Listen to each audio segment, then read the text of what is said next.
Welcome back to another technical deep dive here in the debug zone. Today we're tackling a big question and breaking it down with insights from other users. Hopefully this clears up some misconceptions and helps you get the answer you need. So buckle up, stay a little curious, and let's jump right in.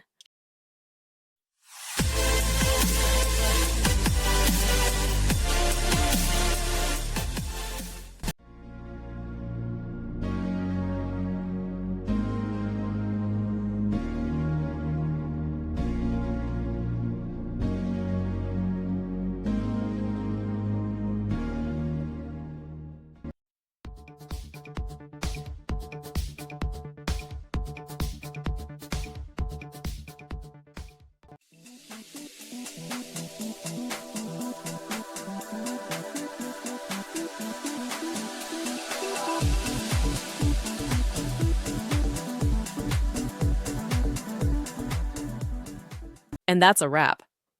I hope you found the answer you were looking for. If you did, take a second to hit that subscribe button. It really helps out. And let me know in the comments which solution worked best for you. See you next time in the debug zone.